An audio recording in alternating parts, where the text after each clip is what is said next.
اللہ الرحمن الرحیم. نہایت ہی قابل احترام میرے بھائیوں معززین علاقہ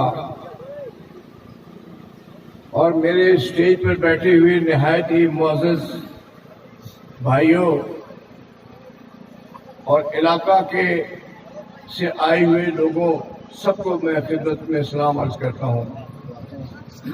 نام اس لیے نہیں لے سکتا کہ بہت لمبی لسٹ ہے, بہت سے گاؤں کے یہاں پر نمائندے تشریف فرما ہے. میں آج سے تقریباً 30 سال پہلے صوبائی اسمبلی کا الیکشن لڑنے کے لیے میں اس علاقے میں آیا تھا. میری ذرا باتیں آپ غور سے سنیں کیونکہ مجھے آپ سے کچھ چیزوں کا جواب بھی چاہیے.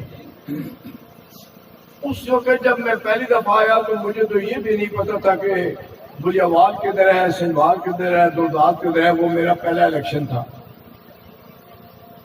میں آپ سے ایک سوال کرتا ہوں کہ میری سیاست سے آنے سے پہلے یہاں 2 بڑے دھڑے ہوا کرتے تھے جو رک کے بھیج کر آپ لوگوں سے ووٹ حاصل کیا کرتے تھے.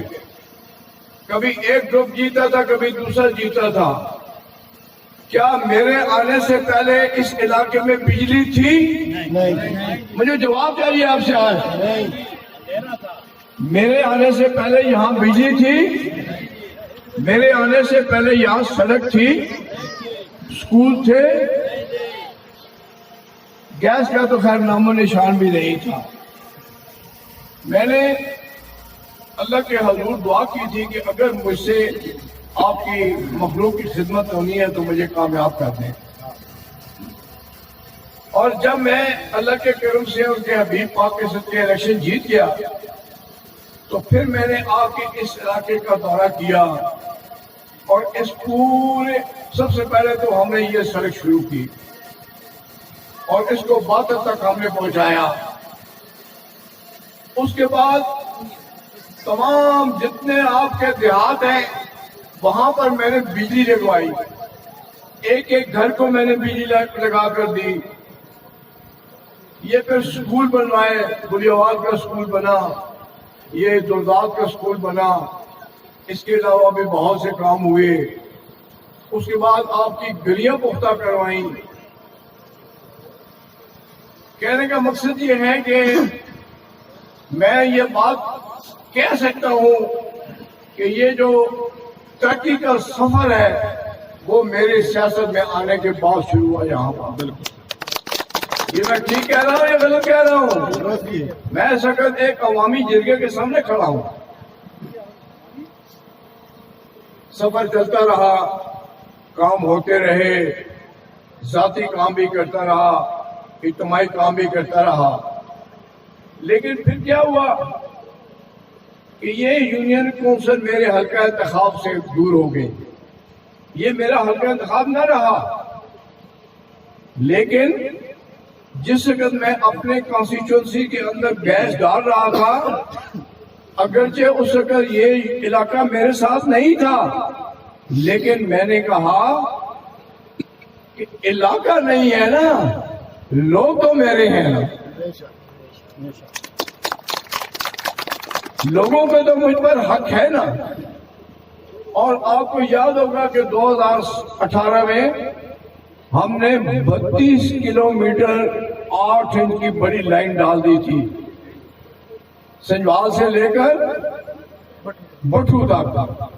حالانکہ بٹھو اس تحصیل میں نہیں تھا, لیکن میں نے کہا کہ اگر ان کی خدمت ہو سکتی ہے تو کیوں نہ کی جائے. اس کے بعد علاقے کے تمام دیہاتوں کے پیسے میں نے جمع کروا دیے. 4 انچ کی لائن, 2 انچ کی لائن, 1.25 انچ کی لائن. اب میں سمجھتا ہوں کہ یہ آپ کی بدقسمتی تھی یا جو نمائندے یہاں سے منتخب ہوئے ان کی بدقسمتی تھی کہ پیسے ہونے کے باوجود, اسکیم اپروڈ ہونے کے باوجود 4 سال تک وہ آپ کو گیس نہیں لگوا کے دے سکے.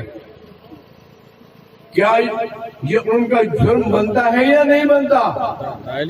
یار میری بات کو سنیں اور جواب دیں. میرے سامنے عظیم لوگ بیٹھے ہیں، نمائندے لوگ بیٹھے ہیں. کیا جنہوں نے 4 سال تک حکومت کی اور آپ کا حق آپ کو نہیں دیا، کیا وہ آپ کے مجرم ہیں یا نہیں ہے؟ جب آپ وہ آئیں گے الیکشن میں تو ان سے آپ ذرا پوچھیں کہ جب مسلم لیگ نون کی حکومت، نواز شریف کی حکومت اور شیخ آفتاب اس علاقے میں 32 کلومیٹر کی لائن ڈال کر چلے گئے تھے، چھوٹی لائنوں کے پیسے بھی جمع تھے، تو آپ نے ہمیں گیس کیوں نہیں دی؟ ورنہ 4 سال سے یہ گیس یہاں چل چکی ہوتی. بہرحال چلے، یہ ان کے مقدر میں نہیں تھا، یہ ہمارے مقدر میں تھا کہ شروع بھی ہم نے کیا اور انجام تک ہم نے اس کو پہنچا دیا.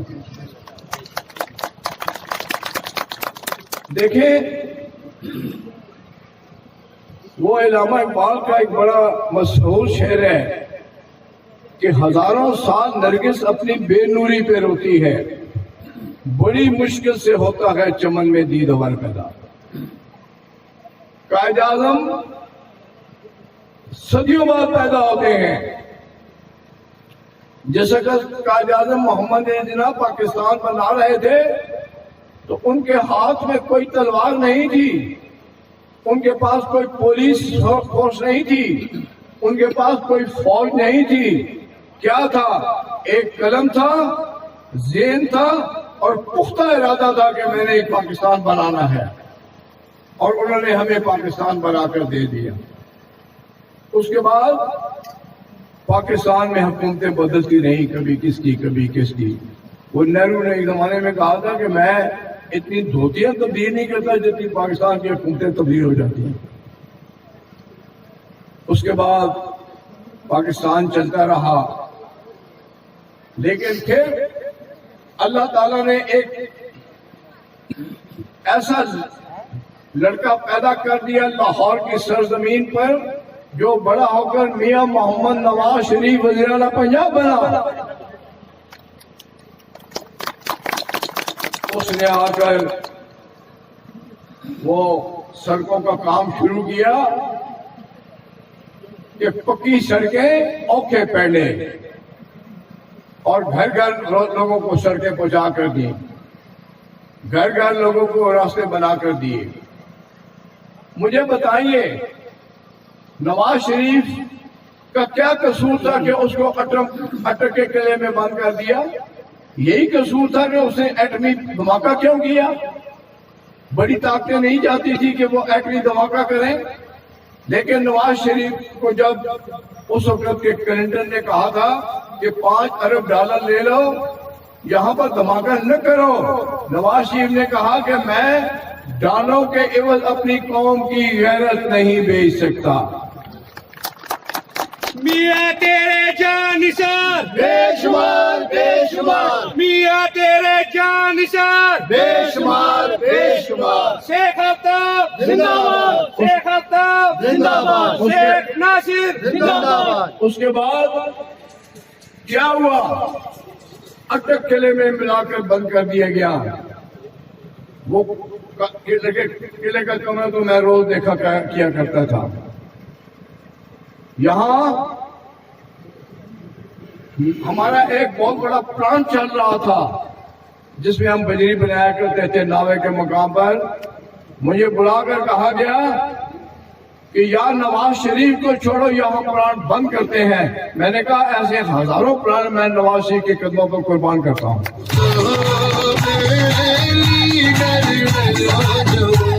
مجھے یار بتاؤ، نواز شریف جب اٹک قلعے میں آیا تو شیخ آفتاب اٹک قلعے میں اس کے ساتھ کھڑا تھا. جب شہباز شریف حسین نواز اٹک جیل میں پہنچے تو شیخ آفتاب ان کے ساتھ کھڑا تھا. بتاؤ یہ پی ٹی آئی کا کیسا لیڈر ہے کہ جب یہ آیا تو اس کے سارے ساتھی غائب ہو گئے. یار یہ تو کوئی بات نہ ہوئی نا کہ ایک آدمی پھر اچھا وقت ہے تو آپ اس کے ساتھ کھڑے ہو جائیں اور برا وقت ہو تو آپ اس سے بھاگ جائیں. کیا غیرت انسان کی گوارا کرتی ہے؟ غیرت تو یہ کہتی ہے کہ اچھے وقت میں ساتھ ہو تو برے وقت میں بھی ساتھ کھڑے ہو جاؤ. لہذا میں حیران ہوں کہ ضلع اٹک کی جیل میں وہ شخص 2.5 مہینے 3 مہینے رہ کے جاتا ہے اور اس کو ایک پیالی چائے بھی کوئی نہیں بھیجتا. حالانکہ سارے لیڈر جو ہیں وہ اس کے ساتھی تھے، لیکن وہ 1 سال قلعے اور جیل میں رہے. میں اور میرا پورا خاندان ہم جیل اور قلعے کے باہر کھڑے رہے. حالانکہ مقدمے بھی بنے، مصیبتیں بھی اٹھائیں، تکلیفیں بھی اٹھائیں، لیکن ہم نے پرواہ نہیں کی، اس لیے کہ میں سمجھتا تھا کہ یہ نواز شریف پاکستان کا سچا لیڈر ہے، یہ ایک محب وطن پاکستانی ہے، اس نے ہی پاکستان کو جو ہے بنانا ہے. اور اس کے بعد آپ دیکھیں یہ جو آج آپ کو موٹر ویز مل رہی ہے اور جو سفر 20 گھنٹے کا 4 گھنٹے پہ آ گیا، یہ موٹر ویز کس نے بنائی؟ نواز شریف. اور یہ جو سی پیک کا منصوبہ ہے یہ کس نے شروع کیا؟ غازی بروٹا کا پروجیکٹ کس نے بنایا؟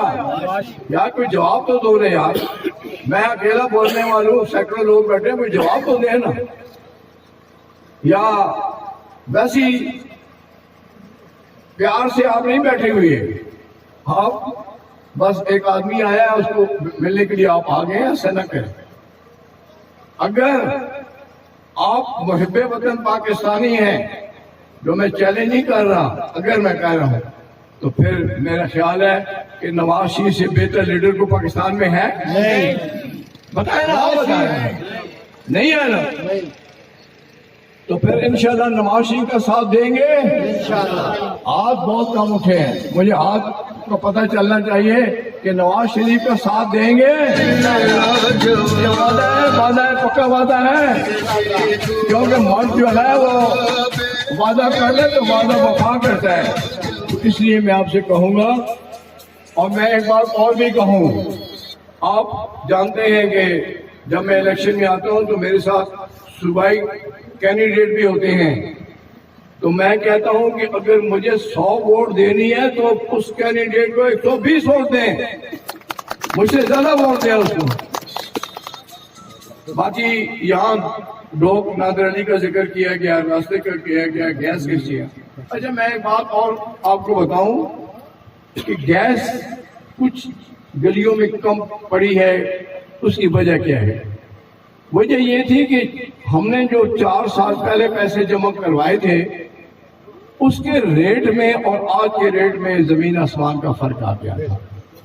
اگر اس وقت 1 کروڑ روپے سے 10,000 فٹ آتا تھا تو اب وہ 7,000 فٹ آ گیا. اس ریٹ کی وجہ سے کچھ علاقے رہ گئے، لیکن اللہ کو منظور ہوا تو نواز شریف وزیر اعظم بنے گا انشاءاللہ.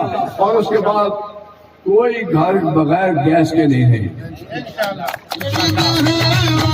جب نواز شریف جب نیازی صاحب کام کرنے کے لیے جاتے ہیں تو میں انہیں کہتا ہوں کہ نیازی صاحب یہ ملک سب کا ملک ہے، اس ملک پر سب کا حق ہے، کوئی گھر بغیر گیس کے نہ رہے. یہ نہ دیکھیں گے یہ کون سی پارٹی کا ہے، یہ کون سی پارٹی کا ہے، اس کا کیا عقیدہ ہے، اس ملک پر سب کا حق ہے. اور یہاں پر میرے ساتھ اٹک سے میرے بہت سے دوست بھی آئے ہوئے ہیں، میرے چھوٹے بھائی شیخ شاہد محمود صاحب بھی آئے ہوئے ہیں. یقین کریں کہ میری سیاسی زندگی میں اللہ کی مہربانی سے میری کامیابی میں میرے اس بھائی کا بہت بڑا ہاتھ ہے.